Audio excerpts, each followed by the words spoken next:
Okay, it's 12:16. I think we can get started. Pleasure. I want to thank Rabbi Israel for his fascinating series. Today is part 7, the completion part. Then we'll do Rabbi Sachs on the Siddur, the Machzor, and conversation and covenant. Bakasha, Rabbi Israel, we're looking forward to the class. Okay, so welcome back, everybody. Delighted to be with all of you, Morai Rabotai, and very excited to be completing the series. As much as we can say completing, I feel like what I've hopefully done is convinced you all to read the books of Rabbi Sachs, and if that's the case, then we will definitely have succeeded in what we want to do, which is to get people to read the books of Rabbi Sachs. Today, what I want to do is I want to take a look.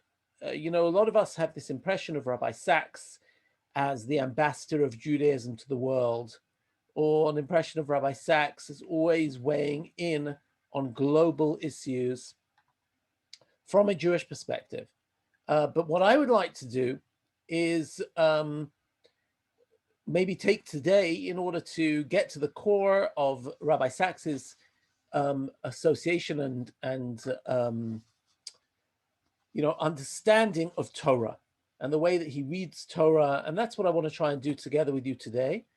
We're going to start off with a short video where I just want to show you one thing which I haven't mentioned so far, and I think does deserve a mention. So just 1 minute, I'm going to try and share my screen, and we're going to watch just a few minutes of Rabbi Sachs's TED Talk. He had a TED Talk some years ago, and we're going to just watch this a few minutes of this TED Talk. Oh, hold on, I can't do it that way. All right, hold on. I'm just trying to get my technology together.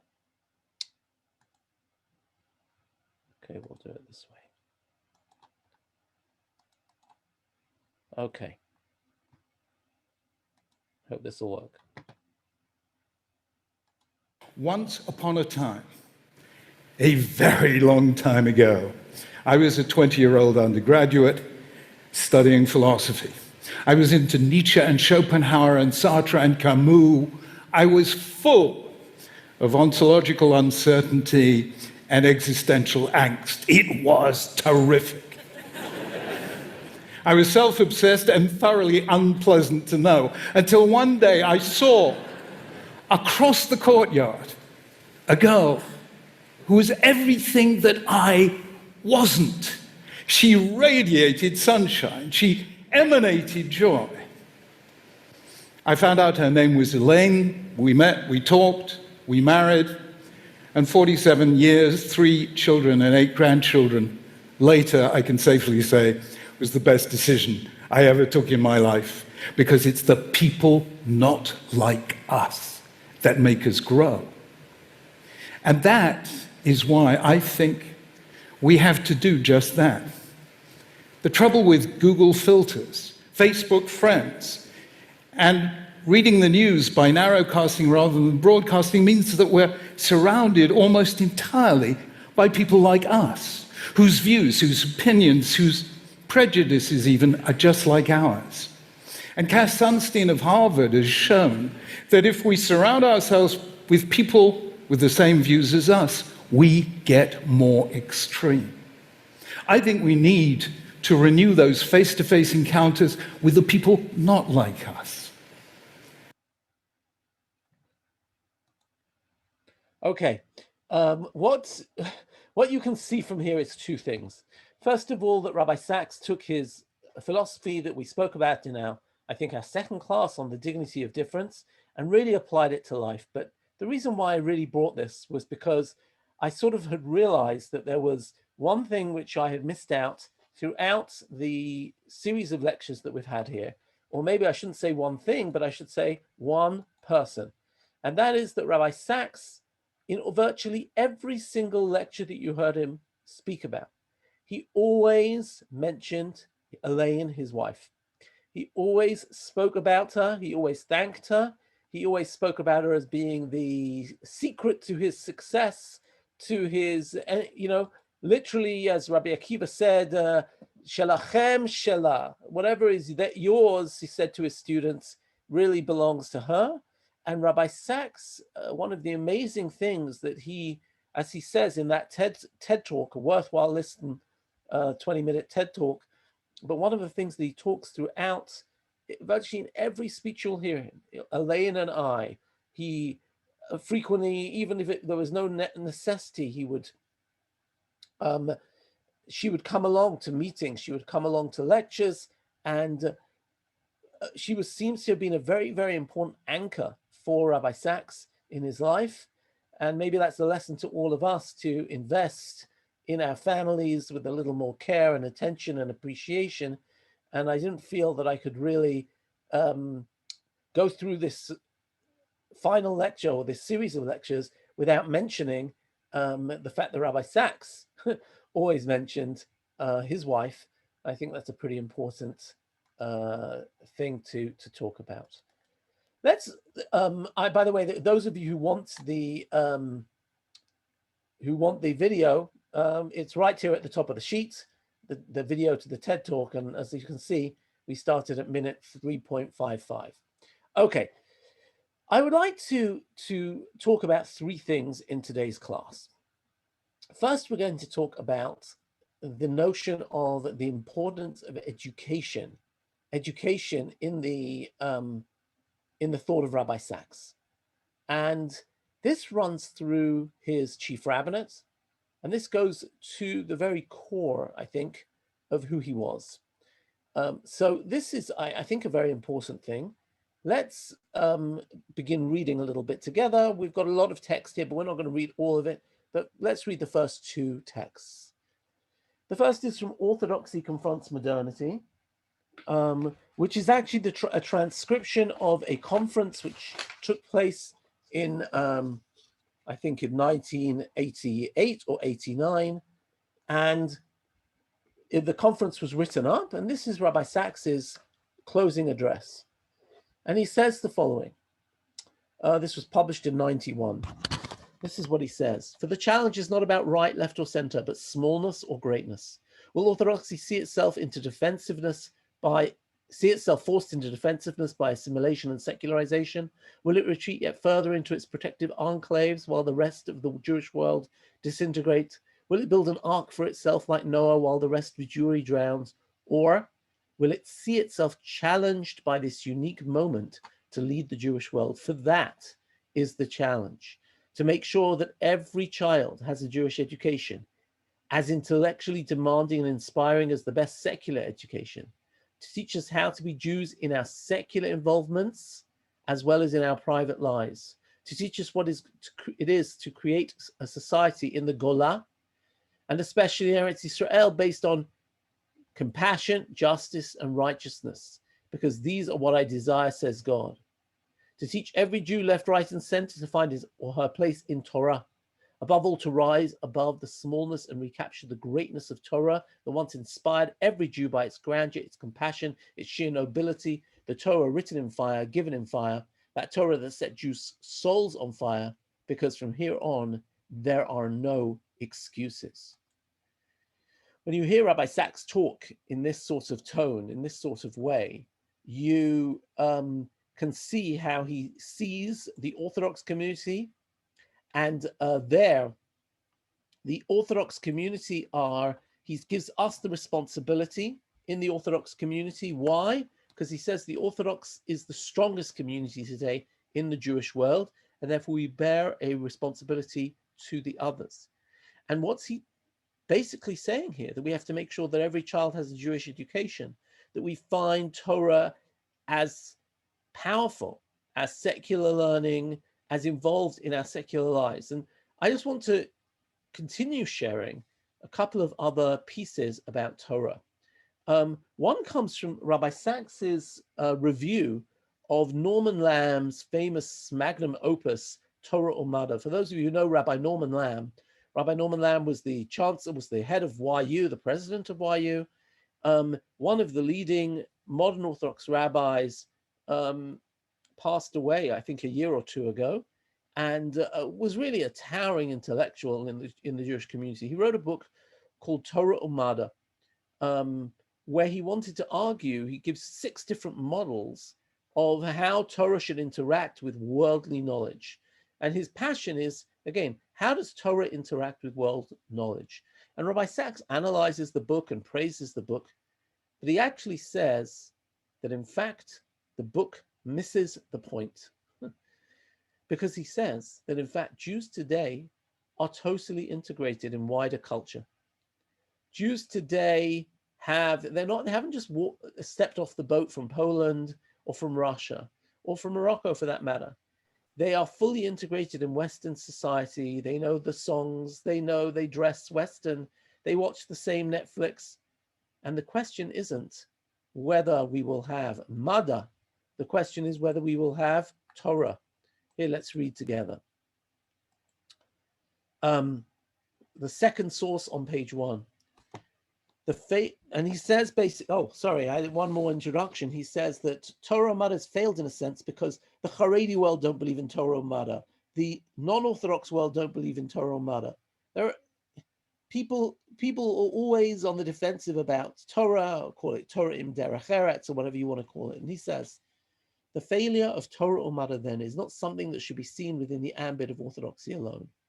It is in essence the Jewish failure to construct a viable cultural continuity in the modern world, a problem that affects Israel no less than the diaspora. The key to this failure has been the loss of Torah as text, as tradition, as command, and as a summons to build a society that is not yet, but might be. And here is the crux. In this book, Rabbi Lam has argued the case for Mada. I'm not sure what there is there. An acquaintance with the best available secular knowledge and culture. That this is precisely what the vast majority of today's Jews have in superabundance. What they do not have is Torah, or even any clear sense of why, without Torah, the Jewish destiny loses all coherence. Torah and Mada are not equal partners. To paraphrase Maimonides, Torah leads to Mada, but Mada does not lead to Torah. So Rabbi Sachs here is basically concerned. He's concerned that Torah remains in the books, but it doesn't remain in our lives. That Torah is, whether as he says, in the Golah or in Israel, in Israel we haven't succeeded in making the Jewish state Jewish enough. And that we are very, very involved in our secular careers and in our PhDs. But do we know how to make bridges? Do we really know how to have one affect the other? How to take Jewish values and really integrate them into our wider world? And this is what he says is the challenge. It's not to justify Mada, it's to actually learn how to live Torah in the widest sense. So here we're seeing a different side of Rabbi Sachs, where Rabbi Sachs is really concerned about making sure that every child has a Jewish education, deepening the effect of Torah as Torah.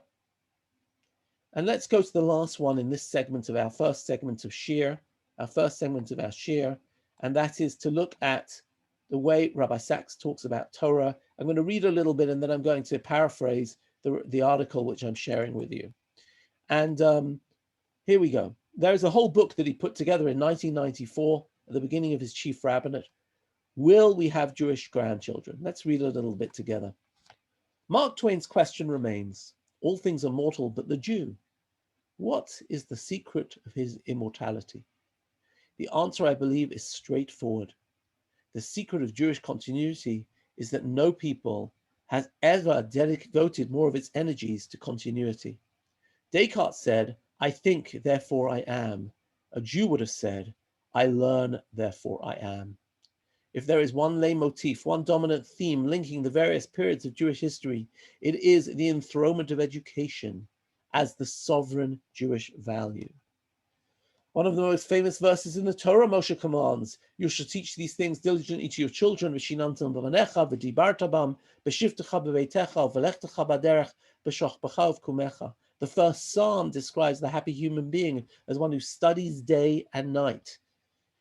In an astonishing commentary on rabbinic priorities, the 4th century sage Rava, seeing another scholar prolong his prayers when he might have been learning Torah, studying, said, Manichim chayesh olam va'oskim b'chayesh sha'ar. Such people forsake eternal life and occupy themselves instead with temporal life. And the rabbi said, greater is an illegitimate scholar than an ignorant high priest. The central burning incandescent passion of Jews was study. Their citadels were their schools. Their religious leaders were sages. The word rabbi doesn't mean priest or holy man, but teacher. Even when they were racked by poverty, they ensured their children were educated. In 12th century France, a Christian scholar noted, a Jew, however poor, if he has 10 sons, will put them all to letters, not for gain as the Christians do, but for the understanding of God's law. And not only his sons, but his daughters too. The result was that Jews knew, they knew who they were and why. They knew their history, they knew their traditions, they knew where they came from and where their hearts belonged. They had a sense of identity and pride. They knew Avram and Moshe and Isaiah and Hillel and Kiva and Rashi and Maimonides, for they had studied their words and argued over their meaning. And the Torah was the portable homeland of the Jew. They knew its landscape, its mountains, its valleys better than they knew the local scenery outside their windows. Jerusalem lay in ruins, but they were familiar with its streets from the prophets and the Talmud, and they walked in the golden city of the mind. And now, what Rabbi Sachs does so beautifully is he continues with a midrash. And I want to share the midrash, and then I'll talk about how Rabbi Sachs applies it. Let's just read, defying death. The rabbis of the Talmud had a way of communicating deep truths in the most simple language. They told the following story about King David. David, they said, this is in the Gemara in Brachot, was overcome by thoughts of his own mortality and prayed to God to know how long he had to live. God replied that no one is allowed to know when he or she will die. Then let me know, said David, on what day of the week I will die. You will die, said God, on Shabbat.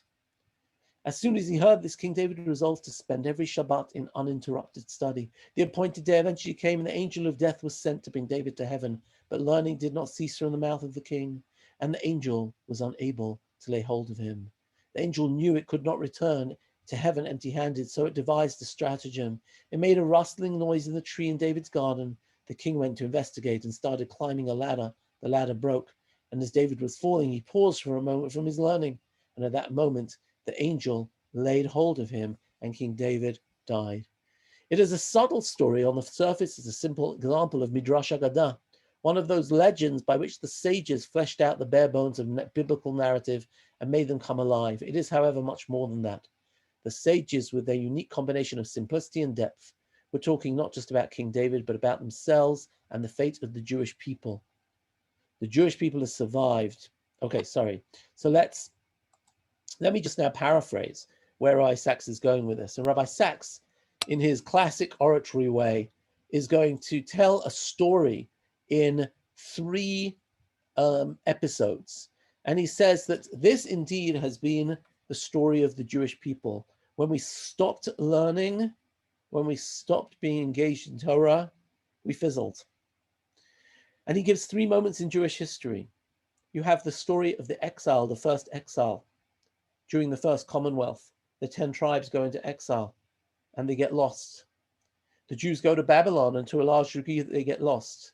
But what happens? Who renews the Jewish continuity? It is Ezra and Nehemiah who decide to come back with the scroll of the law, Ezra HaSofer, as he's called, Ezra the scribe, and read it in public in Jerusalem, and insist that to be a Jew means to be attached to Jewish learning. And that's scene number 1. Scene number 2, Jerusalem is in ruins. The Jews are fighting, sinat chinam, faction against faction. We have Sadducees, Pharisees, and Essenes. It is the closing moments of the Second Temple period. But who's going to carry things into the future? It is none other than Rabbi Yochanan ben Zakkai, who is carried out in a coffin, right? What a symbol of death. But yet goes to the emperor and says, Teini Yavne v'chol chachameha, we need to set up a yeshiva in Yavne, and we will train the next generation of scholars, and assesses that if we have to live, we might lose our country, we might lose our temple. One represented, if you want, by the Melech, one represented, if you want, by the Kohen, but we will not lose the Torah. We will not lose the Keter Torah. We cannot lose that, or else all will be lost. The same thing happened after the Bar Kokhba revolt. And the third moment, that Rabbi Sachs relates to is, of course, the disintegration of Jewry in the 20th century, whether it is by assimilation or whether it is by annihilation in the Holocaust. And he says, who rebuilt more than anybody else?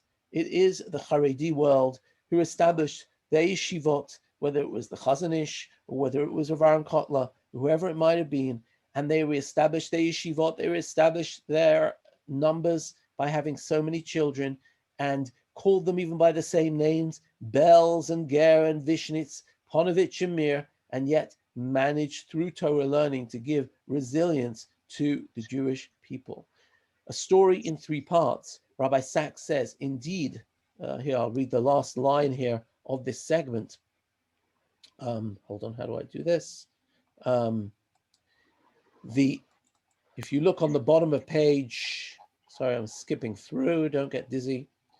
Oh yes, that is the end. So long as their mouths did not desist from study, the angel of death has no power over the Jewish people. So what did I want to say? We've spent a lot of time on the universal messages, the humanistic messages of Rabbi Sachs. Rabbi Sachs talking about so much to do with global problems. But here's Rabbi Sachs talking about the Jewish core, and he's saying here, it's all dependent on Talmud Torah.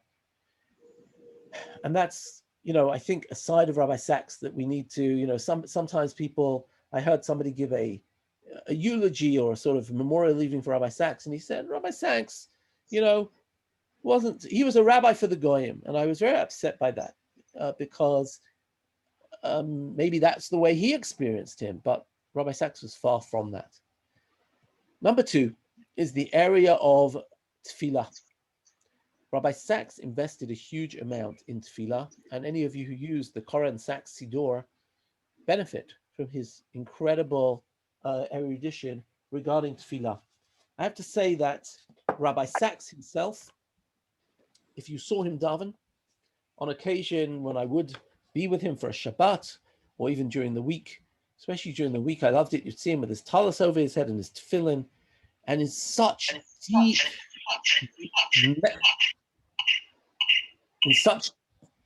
deep meditative thought. It was quite something. So I want to share with you 3 ideas. The introduction to the Siddur here really is a masterpiece. I recommend any of you just to take some time and read this phenomenal work, because he goes through all the foundations of tefillah. And I want to just relate to 3 of them, which might inspire you, but at least to help you understand how Rabbi Sachs looked at tefillah as such a magnificent masterpiece. Let's take a look. And I want you to see how what he does here is that he uses his fabulous philosophical mind and his ability to see structures in order to also see the structures in the prayer book. So let's read on page 4 here. Page 5, the top of page 5. The Amida itself, he says, especially on weekday mornings and afternoons, is constructed in a triadic, 3-fold pattern. First, it is said silently by the members of the congregation as individuals. Next, it is repeated publicly out loud by the leader. Then, this is usually followed by tachanun, private supplications, also said quietly. As I have suggested above, this is a way of reenacting the 2 modes of spirituality from which prayer derives. The silent Amida recalls the intensely personal prayers of the patriarchs and the prophets. The public repetition represents the daily sacrifices offered by the priests in the temple on behalf of all Israel. There is no repetition of the evening Amida because there were no sacrifices at night. Thus, the prayers weave priestly and prophetic, individual and collective voices into a single 3-movement sonata of great depth and resonance. What I'm trying to show you here is that Rabbi Sachs, what did he just do? We all know that you've got the Amida and the repetition of the Amida, but he doesn't see it that way. It's not a repetition. It is peeling back new dimensions. The private represents tefillah keneged avot. It represents the prophetic, individual, personal prayer. The repetition is communal, formalistic. It is the air of the priests, the air of the temple. We're back in the temple when we're doing Chazarat HaShatz. Look how he's superimposed all of those things and given us this magnificent, understanding. I'll give you another wonderful example. I'm going to give two. So let's look at the next. Fractals. Fractals. Who even knows what that means? Well, let's see. We owe it to the scientist Benoit Mandelbrot, the concept of fractals. They're describing that phenomena in nature often displays the same pattern at different levels of magnitude. A single rock looks like a mountain. Crystals, snowflakes, and ferns are made up of elements that have the same shape as the whole. Fractal geometry is the scientific equivalent of the mystical ability to sense the great in the small. And now he quotes the great British poet William Blake, to see a world in a grain of sand and a heaven in a wild flower. Hold infinity in the palm of your hand and eternity in an hour. And now, what's he going to say? He's going to relate to the fact that if you remember, the Shmona Esrei, the Amidah, begins with praise. It then goes to requests, and then it goes to thanks. Praise, request, and thanks. The first three brachot of the 18 or 19 blessings are praise. The middle 13 are request, and the last three are thanks. Let's see. The first of the request prayers in the daily Amidah is a fractal. It replicates in miniature the structure of the Amidah as a whole. Praise, request, and thanks. It begins with the praise. That's a praise. You favor man with knowledge and teach humanity understanding. It moves to request. Favor us with knowledge, understanding, and insight. And it ends with thanksgiving. Baruch atah Hashem chonei nadat. You will find many other fractals in the Siddur. The existence of fractals in the Siddur showed us how profoundly the structures of Jewish spirituality feed back repeatedly into the architectonics of prayer. Wow. So Rabbi Sachs had the whole thing mapped out in his head. And if you want to see the ultimate one, let's take a look at what Rabbi Sachs wanted us to experience as we experience prayer. And then maybe we'll hear a little bit of a recording of Rabbi Sachs. So if we're okay to read, this says number 11, not because it's source 11, but because in the Sachs Siddur, it is paragraph 11 in the introductory segment. Let's read a little bit. Jacob's Ladder. You wouldn't connect Jacob's Ladder with the Siddur. I didn't either, but I read this and it was stunning to me. Let's take a look. Prayer is a journey that has been described in many ways. According to the mystics, it's a journey through 4 levels of being: action, formation, creation, and emanation. Rav Yaakov Emden worked out an elaborate scheme in which the prayers represent a movement from the outer courtyards to the Holy of Holies of the temple in Jerusalem. According to everyone, the stages of prayer constitute an ascent and a descent, reaching their highest level in the middle, in the Shema and the Amidah. First of all, just realize what he just did in that sentence. He gave us a Kabbalistic model, Rav Yaakov Emden's model, and then explained a structure here. Now he says this. Just request that everybody maybe silences because we can hear some noise interference here. He says, the metaphor that to me captures the spirit of prayer more than any other is Jacob's dream, in which alone at night, fleeing danger, far from home, he saw a ladder stretching from earth to heaven, with angels ascending and descending. He woke and said, Ma nora hamakom hazeh, how awesome is this place? Ein zeh ki im beit Elohim v'zeh shara shamayim. Our sages said, what is this place? It was Jerusalem. That is a midrashic truth, but there is another meaning, the plain one, no less transfiguring. Verse the Torah uses vayifka means to happen upon, as if by chance. The place was any place, any time. Even the dark of a lonely night can be a place and time for prayer if we have the strength to dream and then, awakening, refuse to let go of the dream.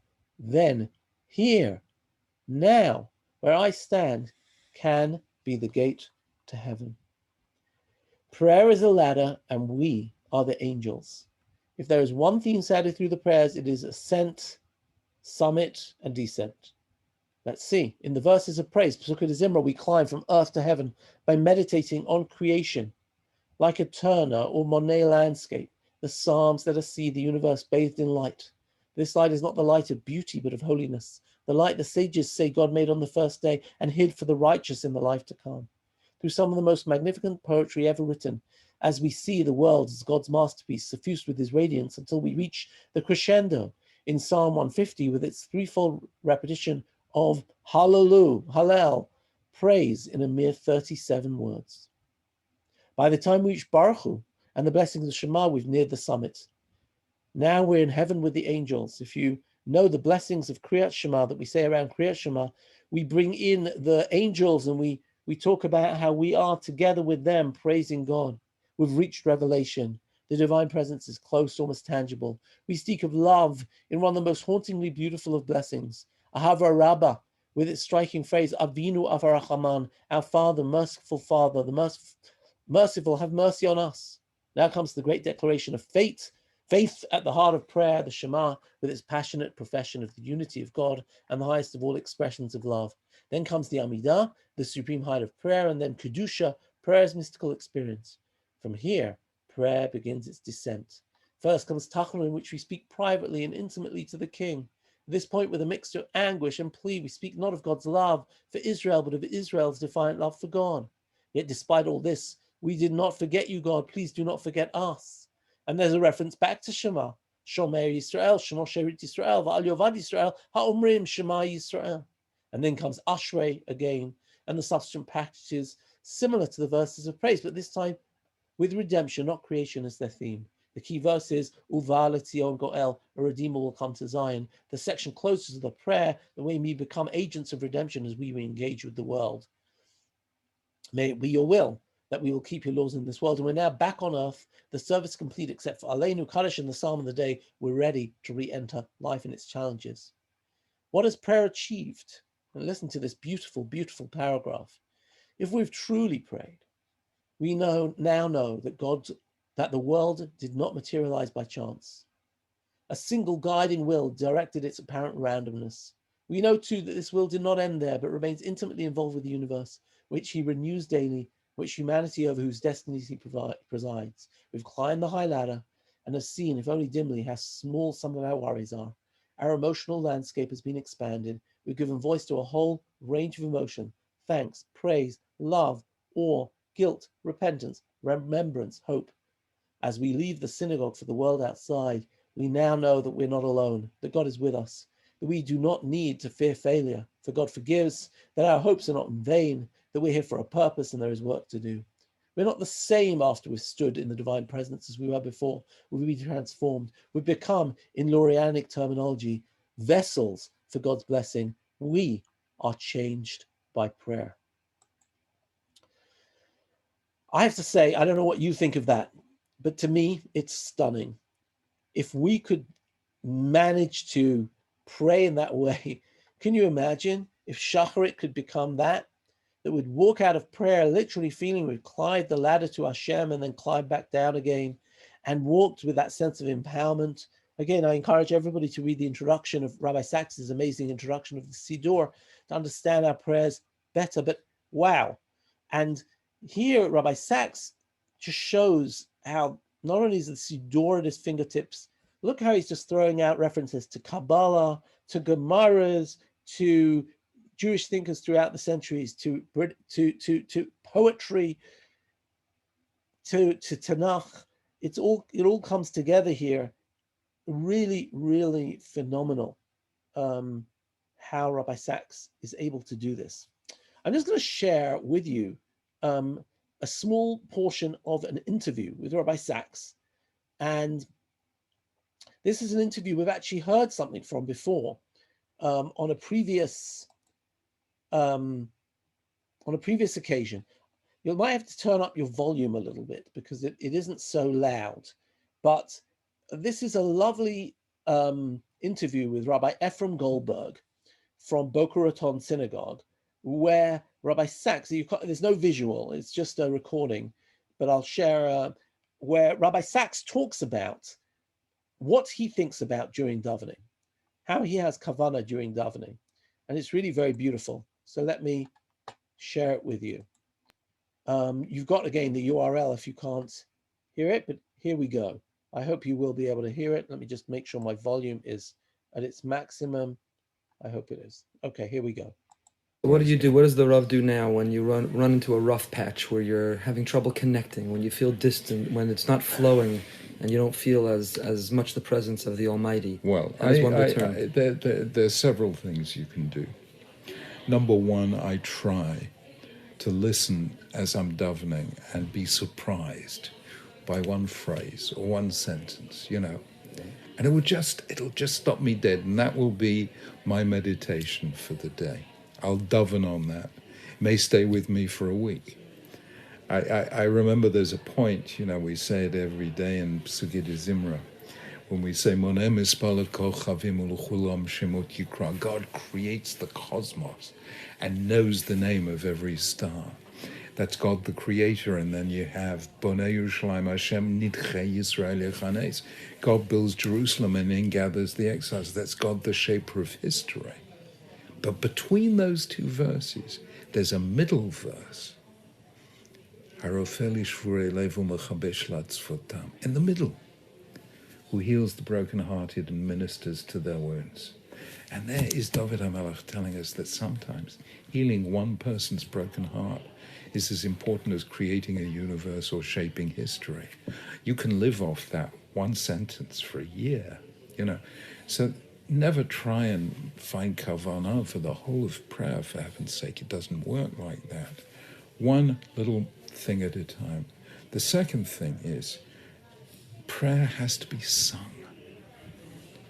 Prayer, I've said this many times, that when language seeks to break free of the gravitational pull of earth, it modulates from speech to song.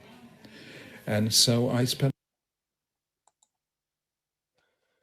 How do you come up with a sentence like that when language tries to break free of the gravitational force of earth, it modulates from speech to song? What a beautiful line. And Rabbi Sachs I hope people could hear it, but if you couldn't, I will say that what Rabbi Sachs was saying there was, number one, his advice for tefillah is not to focus on the whole of tefillah and every line, but actually to choose a particular line in the prayers and to meditate on it. And he gives an example there where he says, you can live off that phrase for a year. Really focus in on something, slow down and think about it. And the second thing he says is music, that music in tefillah, and in this regard, Rabbi Sachs is going back to his Hasidic roots. It's true, he grew up in the British United Synagogue, but his yeshiva time was in Chabad, and he was very affected by Chabad and its philosophy. And the notion of a nigun, the notion of singing, there was nothing which could raise tefillah for Rabbi Sachs more than that.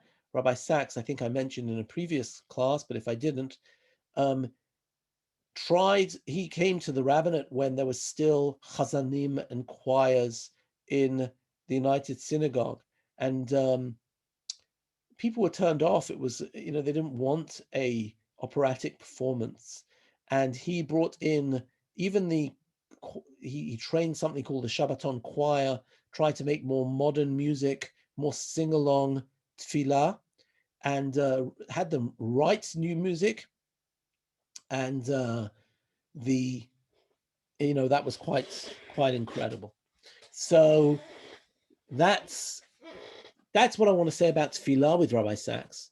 And now let's go to the last, if you want, if we've spoken a little bit about Torah and about tefillah, I want to come to Rabbi Sachs's look on not education as in Talmud Torah, but actually on his other, I think, magnum opus, which is his amazing articles on the Torah. I'm sure that many of you have books of his Covenant and Conversation in your homes, and have marveled at them, as well as the standard commentaries that he has on the parasha.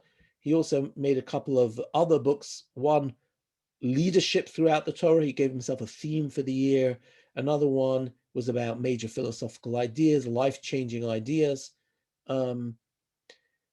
So he went through the Torah over and over again, teasing out the themes which he really cared about in the Torah. And I want to focus on just one together with you. And it's this week's Parsha talks about slavery. By the way, if you want the URL to that interview with Ephraim Goldberg, it's here at the bottom of page 6. At the bottom of page 6 on the source sheet, it's there. You can click on it. I started listening there at minute 9. So you can check out the quotes there. And whoever needs the quotes, they're right there. I'm here now on page 7. And my third point for today. Parshat Shavua, I tried to think of something that Rabbi Sachs talks about in Parshat Shavua, and he really has some beautiful pieces this week about tzedakah, about all sorts of different things, really amazing. But I actually wanted to share this piece because it's so quintessentially Rabbi Sachs, and then it'll allow me to say a couple of things in conclusion. Rabbi Sachs, this is from Parshat Mishpatim. We have the notion of Eved Ivri, the notion of slavery. And slavery comes up in Parshat Mishpatim, a second time in Parshat Bahar, and a third time in Re'eh. This week's Parsha is Parshat Re'eh, so I thought it's appropriate. And Rabbi Sachs is very into this idea that the Torah, how am I going to say it? I'll read the first paragraph here with you. It doesn't say abolish slavery. Surely it should have done. Isn't that the whole point of the story thus far? Yosef's brothers sell into slavery. He is, as the Egyptian viceroy, Sofrat Paneach, threatens them with slavery. Generations later, when a pharaoh arises who didn't know Yosef, the entire Israelite people become slaves. Slavery, like vengeance, is a vicious circle that has no natural end. Why then not give it a supernatural end? Why did God not say there shall be no more slavery? And the Torah has already given us an implicit answer. Change is possible in human nature, but it takes time. Time on a vast scale, centuries, even millennia. Rabbi Sachs developed a theory that when it came to slavery, the Torah did something very paradoxical. Rabbi Sachs liked talking about paradoxes in the Torah. For example, when he does talk about the Yosef story, he talks about how on the one hand, everybody acts of their own free will, but on the same time, God has a plan. How do those things philosophically work together? Rabbi Sachs says, go figure, but it's true. It sounds like a contradiction, but it's true. Funnily enough. Likewise here, he says, the Torah wasn't going to legislate slavery, make it illegal, because the whole world had slavery. To do that would be like telling us to, I don't know, stop using fossil fuels or something like that, which, we might say isn't so great, but what are we going to do? How are we going to drive our cars? So he says the Torah allowed slavery, but it did a couple of very, very clever things.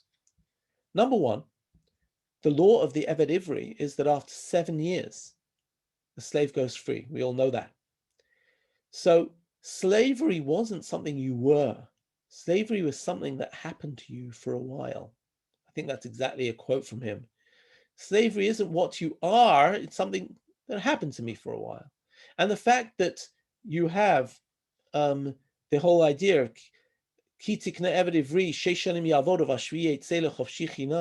when you buy a slave, he works for you for 6 and then goes free in the 7th, means that both the owner and the slave know that the slave is not property, and the owner knows that he doesn't have ownership.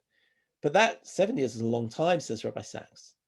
So how are we going to do that? Well, maybe not 7 years, but every 7 days. So says the 10 Commandments. And we read it 2 weeks ago in Parshat Beit Hanan, that because God freed us as slave from Egypt, you have to free your slave once a week.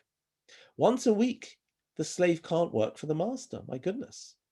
So every single week, the slave gets a day off. I mean, that's huge.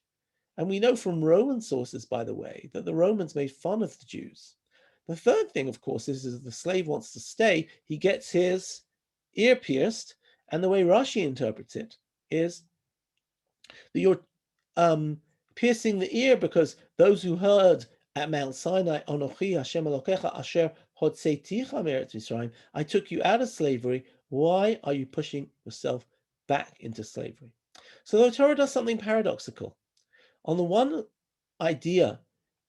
side, the Torah gives all sorts of regulations for slavery, but it weaves into the backdrop a sense that really this is something which we want to modulate, we want to moderate, we want to even eliminate.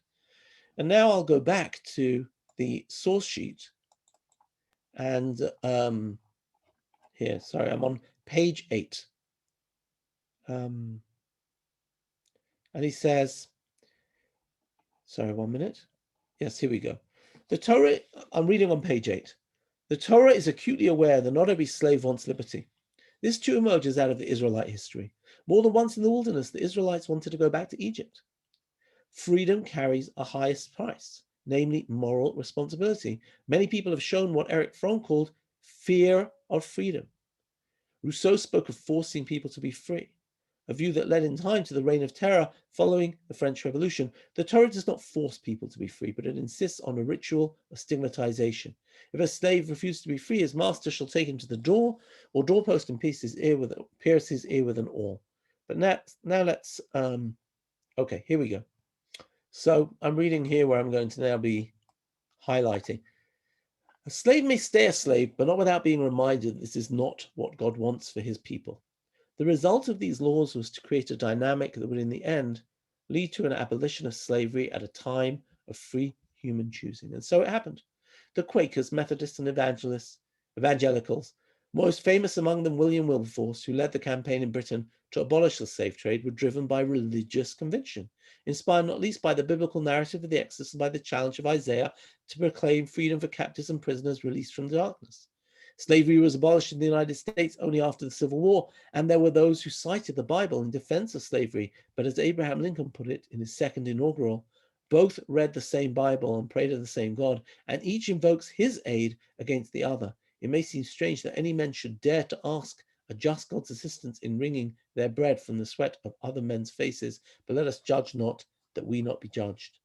Yet slavery was abolished in the United States, not least because of the affirmation in the Declaration of Independence that all men are created equal and are endowed by their Creator with inalienable rights, among them life, liberty, and the pursuit of happiness. Jefferson, who wrote these words, was himself a slave owner. Yet, such is the latent power of ideas that eventually people see that by insisting on their right to freedom and dignity while denying it to others, they're living a contradiction.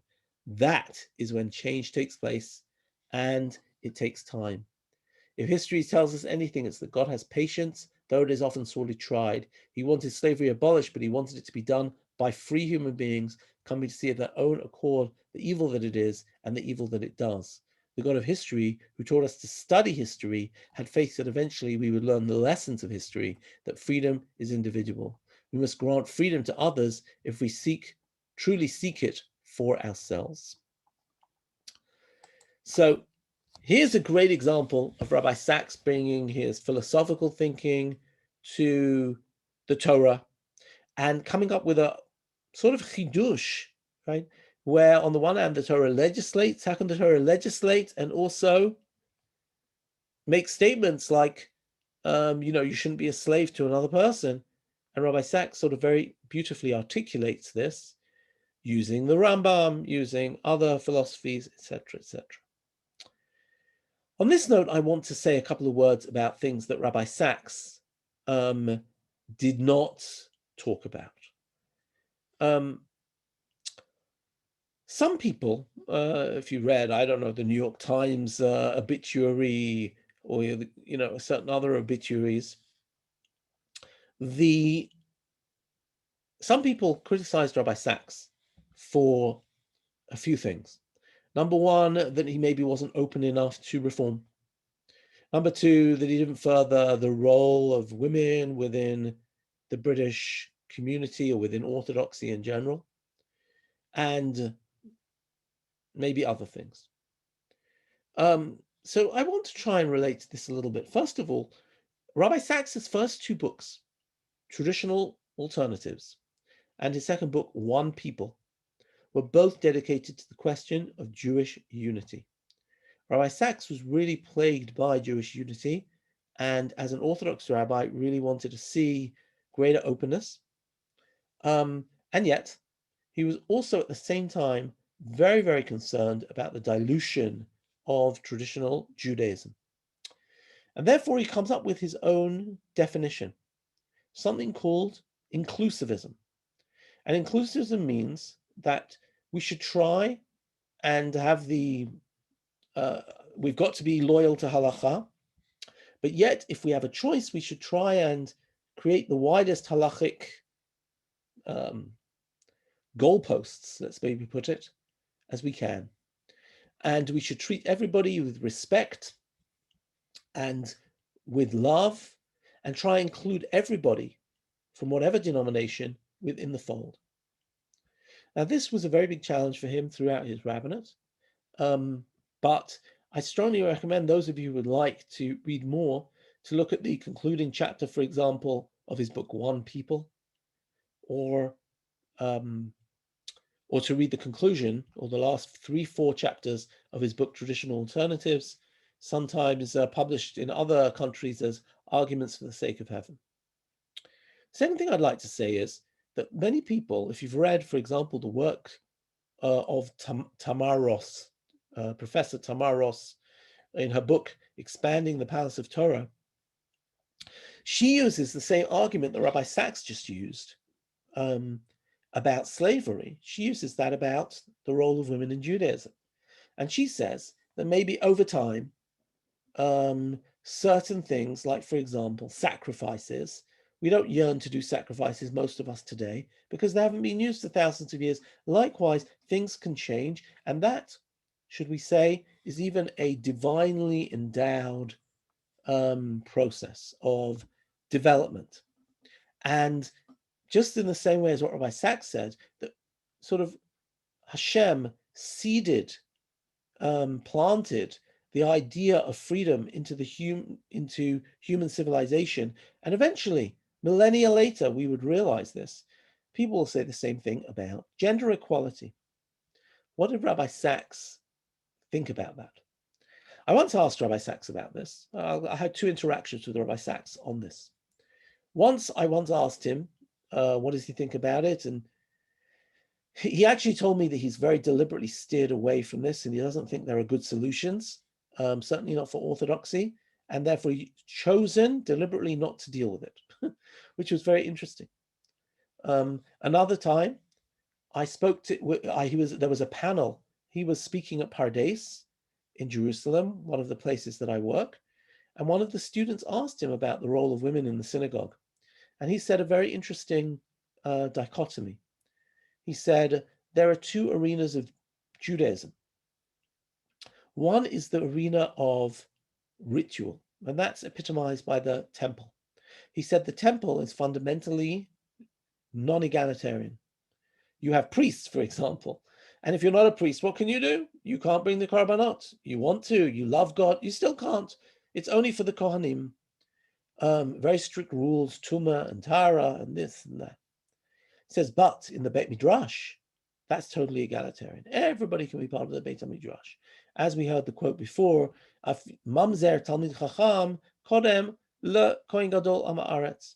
If you in the Beit Midrash are a Talmid Chacham, a learned, even from the most dubious background, you exceed an ignoramus who is the high priest. He said, in the sphere of Jewish learning, he believes that women, that's the egalitarian sphere. Women should be given all the opportunities and all the honor. I don't know what he would have said about women's ordination. But he said, in the Bet Knesset, that is an area which has very rigid rules. If you want, the Bet Knesset is the heir of the temple, and there it has very rigid rules. It's a non-egalitarian environment, and there we can't be as flexible. It's a very interesting dichotomy and solution. I would add of my own that one of the issues possibly is that, unfortunately, in many people experience their Judaism only through the Bet Knesset. If we experience our Judaism on a broad canvas, in the boardroom, in in all walks of life, then maybe the pressure on the shul becomes less. But it was very pronounced that Rabbi Sachs didn't make, in many ways people see him as a very modern thinker, and when it comes to acceptance and when it comes to humanistic values, he was. But in many ways, in his personal observance, he was very traditional. In his approach to Judaism, he didn't advocate major changes in the shul, in the role of women.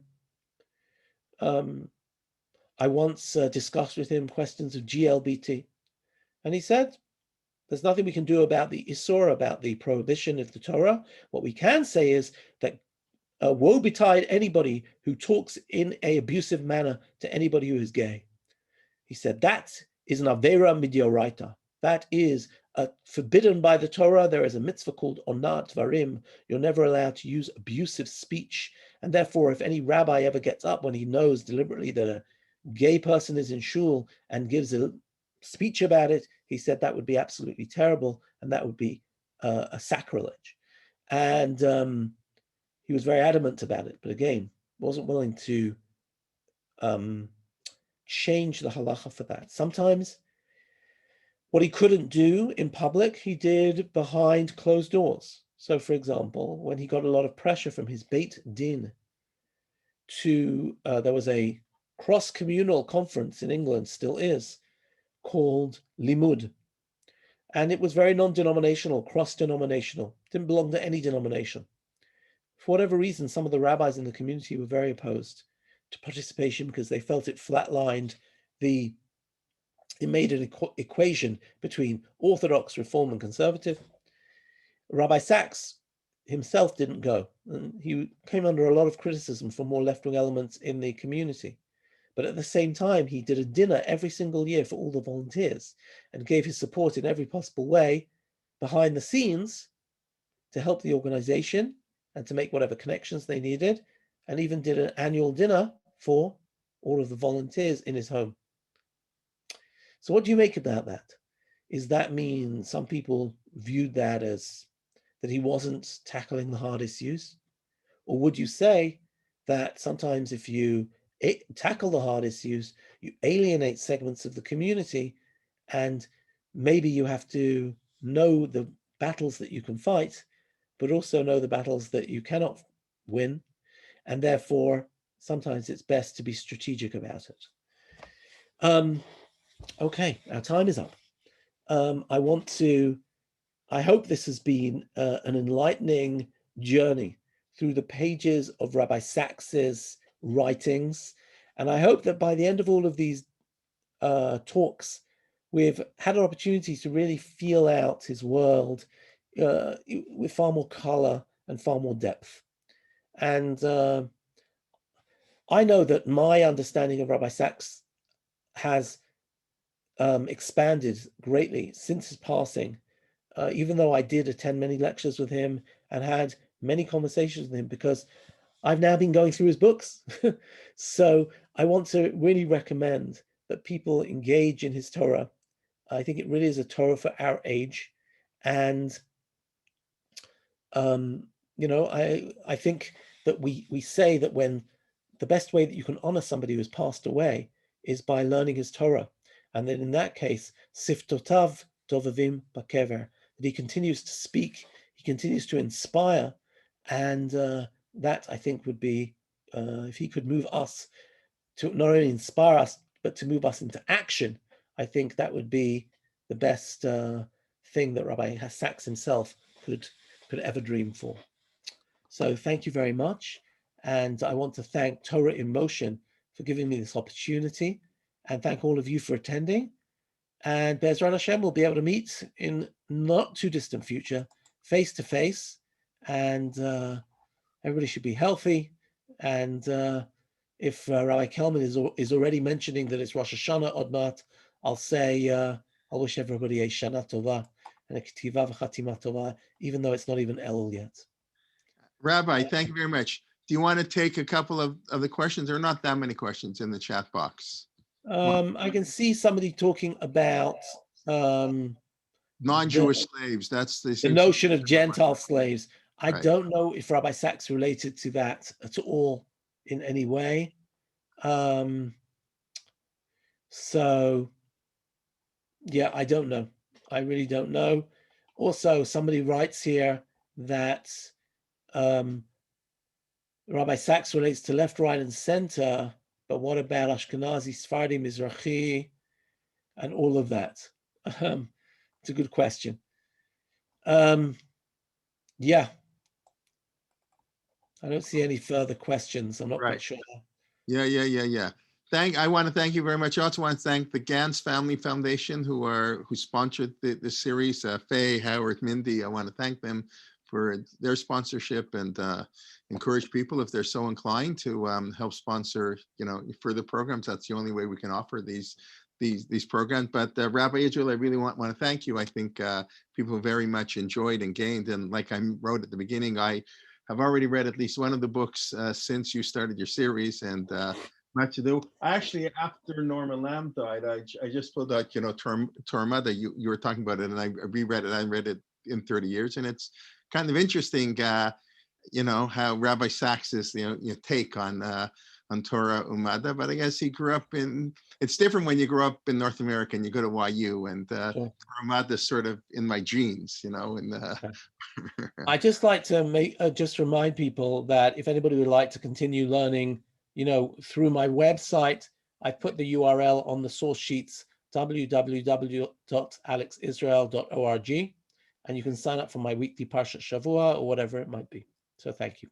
Okay. Thank you so much. It was terrific. Thank you. Wonderful. Shikoach, Kol Tov. Wow, you really learned a lot. Thank you. Okay, we'll look forward to learning with you in the future. Yes, Baruch Hashem, there are many avenues today for learning, and okay, we look forward. Tomorrow, by the way, once we're on topic, tomorrow we're having a sort of a special interview organized with Kedma, that's a youth organization in Israel. My brother founded the organization. He'll be interviewing tomorrow Yaakov Katz, the editor of the Jerusalem Post. So a little bit behind the scenes of stuff going on in Israel. He's as I mentioned, he's a Shomer Shabbos and an observant Jew, and so everybody's invited. That's tomorrow at 1 p.m. And then Wednesday, our regular series continuing. Simi Peters, the Haftarah of the week. Thursday, Rabbi Ziering finishes his series on Shemitah, Parsha, Mashir, Pirkei Avot on Friday morning, and then, like I say, we're almost finished putting together the Elul program. We'll be posting all the programs, soon, all the activities. And Mark Shapiro is going to be restarting his Great Rabbinic series. That's what the original did, the first 200 lectures for the last 10 years on, and that's going to start a week tonight, and we'll be focusing on Rav Shaul Lieberman. So anyway, we look forward to learning with you, and please invite your friends, and thank you very much, and have a wonderful day, everybody.